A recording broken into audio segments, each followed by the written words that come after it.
तो उनको जल्दी से नाश्ता वगैरह करवा के फ्री करवाएं ताकि हम भी निकलने वाले बने, इसमें टाइम ज्यादा ना लगे। तो फिर उस बच्ची ने वॉशरूम में जाके तो कॉल की घर वालों को कि यहाँ पे मामला बहुत गंभीर हुआ हुआ है और हम दोनों जो है जाहिर है बेशक जो भी है लेकिन रिश्ते में बहन भाई हैं, हम इनका मुकाबला नहीं। अच्छा मुझे ये बताएं कि जब वो सारा किसी तरह से आप लोग बेटी को ले आए, उसके बाद फिर वो जब आए यहाँ पर, तो मुझे जो इलाके के लोग हैं वहां से मैंने जो कुछ मालूमात इकट्ठी की थी, तो वो कोई डालो वीगो वगैरह में आए थे, बंदूकें शंदूकें थी उनके पास, असला था काफी ज्यादा। इसी तरह ही कि जब बेटी को फिर वहाँ से मुश्किल लेके बहाने शहाने लगा के शादियाँ लेके आ गए तो उनको थोड़ा बहुत आइडिया हो गया था कि शायद ये मामला कुछ बिगड़ गया। हाँ। तो पहले तो वो खुद आते रहे हैं, अपना छपा छपा के तो घर की तलाशी जैसे लेते हैं। हाँ। कि मशकूक घर है कि बेटी निकालो, कहाँ है मेरी बीवी, कहाँ है, वो कहती है मेरी बहू कहाँ है, आते थे। तो फिर ये लड़की को बहुत मुश्किल गायब करते थे, कभी होती नहीं थी, कभी गायब करना पड़ता था। तो फिर उसके बाद जब उन्होंने देखा कि हमारे एक दो के जाने से नहीं हुआ तो फिर उन्होंने थ्रेट्स दिए हैं।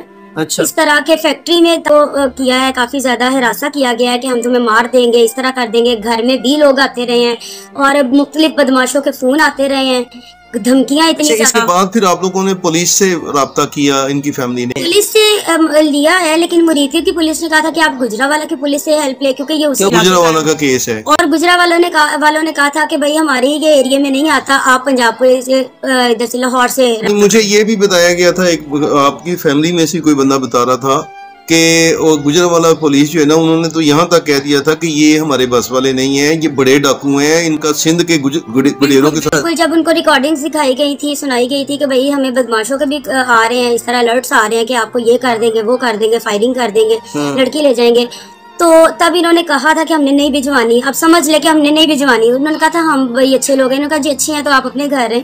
तो तब भी काफी ज्यादा थ्रेट्स इस तरह के आए थे, उनको कहा गया था कि भाई अच्छा ये अब मतलब मामला सुलझ गया हुआ है कि उलझ गया हुआ है? ये ना सुलझा है अभी ना उलझा है, दरमियान में ही है तकरीबन, क्योंकि हमने कोर्ट के जरिए खुला के पेपर्स भेजे थे, उन्होंने वसूल नहीं किए, तो कोर्ट के जरिए जो डिवोर्स आ गई। कोर्ट के जरिए डिवोर्स, एक कानूनन डिवोर्स हो गई है, कानूनन जो है वो डिवोर्स। लेकिन इसके बावजूद वो पीछा नहीं छोड़ रहे, वो बार बार एक मुझे ये बात भी बताई गई थी कि जो कोई ब्रिगेडियर साहब हैं, आप लोगों ने उनसे राब्ता किया, उनकी मदद चाहिए, तो फिर उन्होंने को किया। इसमें ब्रिगेडियर साहब का भी लाहौर में एक है, किसी अच्छी पोस्ट पे ही है, कंफर्म नहीं है कि वो ब्रिगेडियर, लेकिन फौज का ही शायद कोई बंदा है, तो उसने ही कहा था कि आप अदालत के थ्रू जो है इस तरह ले लें, खुला के पेपर्स भिजवाए। उसके बाद मैं खुद थोड़ी बहुत किया। जो काउंसलर है मोहल्ले के, उन्होंने काफी सपोर्ट किया है, उन्होंने काफी सिक्योरिटी भी दी है कि भैया आप मोहल्ले में बैठे हुए हैं, एम नहीं कोई आके लूट के जा सकता है। उन्होंने थोड़ा बहुत किया इस मामले को कंसोल करने की कोशिश की। काउंसलर साहब क्या नाम काउंसलर का? वो रावी रियान के हैं। अच्छा रावी रियान, यानी मतलब ये जो वाकया है ये रावी रियान। जी बिल्कुल सही, ठीक है।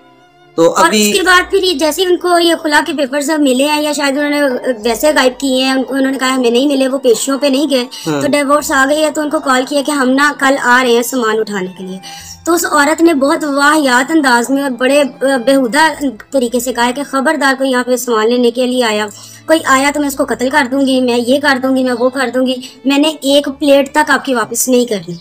अच्छा। और जो भी आएगा सोच समझ के आना, यहाँ से जिंदा वापस नहीं जाएगा। अब यही है कि पता नहीं सामान वापस मिलता है या नहीं, अभी कोशिश कर रहे हैं। मैंने तो यही कहा था, हमने यही मशवरा किया था कि हम अदालत से ही कहें कि वो हमें सिक्योरिटी दे। और अभी आप लोग क्या चाह रहे हैं? वजीर आला इस टाइम जो एक खातून है वजीर आज़म, जो वजीर आला बनी है पंजाब की, और मेरा ख्याल है कि जो अगर खातून होने के नाते अगर वो किसी की बेटी का एहसास करे तो आप उनसे कोई अपील करना चाहेंगी? अपील यही है कि भाई हमें हमारा सामान वापस दिया जाए, हमारी बेटी को। तो जाहिर है डिवोर्स तो हो गई, अब तो वो किसी तौर पे लेके नहीं जा सकते, लेकिन ये है कि यही हो कि हमें सिक्योरिटी दी जाए पूरी, कि वो हमें दोबारा थ्रेट नहीं करेगी, बेटी को तहफ़्फ़ुज़ दिया जाए बस। अच्छा, ये जो उन्होंने एक बात की थी बीच में कि भाई मतलब 75 लाख रुपए में हमने बेची है, तो हमारा या तो ये पैसे वापस करें, नहीं तो हम इसे कत्ल कर देंगे। एक ही दफा हुआ था कॉल पे, जब वो काफी बोले थे और घर आए थे, तो उन्होंने कहा जी हमारा नुकसान हो रहा है, हमने इतने पैसे लगाए, हमें शादी के पैसे भी दे, हमें फलां पैसे भी दे। तब उन्होंने डिमांड की थी, ये धमकी थी कि हमारे इतने पैसे लगे हैं तो हमें दे। हालांकि असूलन देखा जाए तो बेटी वालों के ज्यादा लगे थे, इतने लाखों का तो जहेज था जो अभी वो कब्जा करके बैठे हैं। और बच्ची का ये कहना है कि शादी के फौरन बाद उसके जो सामान है उसकी तोड़फोड़ शुरू हो गई थी। उसको मतलब लाते मारना और ये वो के कुछ तशद्दुद जो है वो शुरू हो गई। अच्छा, वज़ाकता से जो वो लोग थे वो पंजाब के रहने वाले लगते थे या किसी और शहर के? तकरीबन हमारी कास्ट के भी नहीं लगते थे और देखने में भी कोई जंगली से लोग ही लगते हैं। उनका खाना पीना, उनका पहनना ओढ़ना काफी अजीब तरीके से था। और बाद में पता चला वो बहावलपुर के कोई डेरेदार है। डेरेदार मतलब जागीरदारों के कोई इस तरह के यानी उनके पीछे कोई बड़ा हाथ है तो वो इस तरह का है, नहीं तो इस तरह इतनी जल्दी बदमाश वगैरह किसी के पीछे नहीं आ जाता। चले जी, ठीक है, बहुत शुक्रिया जी।